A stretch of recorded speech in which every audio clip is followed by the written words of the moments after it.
नमस्कार मंडळी, आज मी बनवणार आहे पातवडी रसा, ते पण एकदम कमी साहित्यात आणि कमी वेळामध्ये।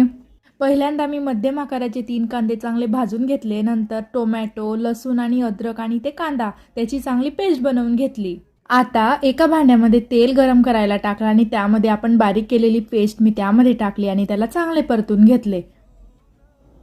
तेल सुटेपर्यंत आपल्याला मसाला चांगला परतत राहायचा आहे। आता त्यामध्ये आपल्याला कोरडे मसाले घालायचे आहे, म्हणजेच मी त्यामध्ये गरम मसाला घातला, थोडा कांदा लसूण मसाला घातला, तिखट घातलं, हळद घातली, थोडं धनेपूड जिरेपूड घातलं आणि त्याला चांगले परतून घेतले। तेल सुटेपर्यंत आपल्याला ना मसाला असाच राहू द्यायचा आणि मंद आचेवर परतत राहायचा आहे।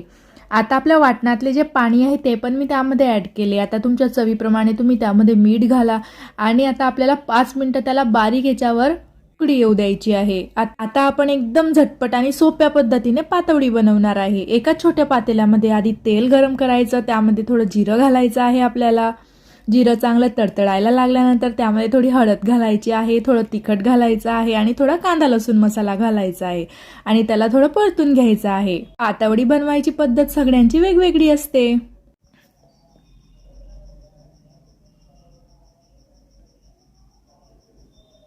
आपल्याला आता बेसन पीठ घ्यायचं आहे, त्यामध्ये थोडं पाणी घालायचं आहे आणि त्याची छान अशी पेस्ट बनवून घ्यायची आहे। प्रत्येकाची पातवडी बनवायची पद्धत ही वेगवेगळी असते। मी एकदम झटपट बनणार अशी पद्धत इथे दाखवत आहे। छान अशी पेस्ट बनवून घ्यायची, त्यामध्ये गुठळी राहता कामा नये, त्यामुळे आपल्या पातवड्या एकदम छान बनणार आहे। आता आपल्या पाण्याला छान अशी उकळी आलेली, आपल्याला हे मिश्रण त्या पाण्यामध्ये घालायचं आणि त्याला एकदम फेटत राहायचं आहे। बिलकुल हात थांबवायचा नाहीये, कंटिन्यू फेटत राहायचं आहे त्याला।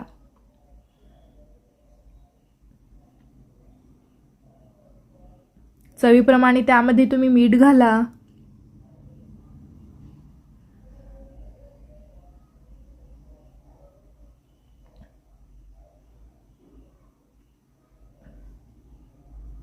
फेटत राहिल्यामुळे आपलं जे बेसन पीठ आहे ना ते पातेल्याला चिकटणार नाही।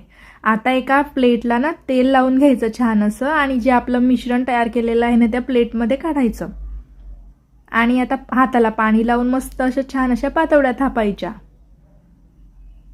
आता त्याला 10 मिनिटांसाठी रेस्टला ठेवायचं। 10 मिनिटांनंतर बघा किती छान अशा पातवड्या तयार झालेल्या आहे।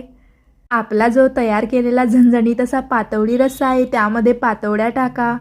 तयार आहे पातवडी रस्सा। रेसिपी आवडली असल्यास माझ्या चॅनलला सबस्क्राइब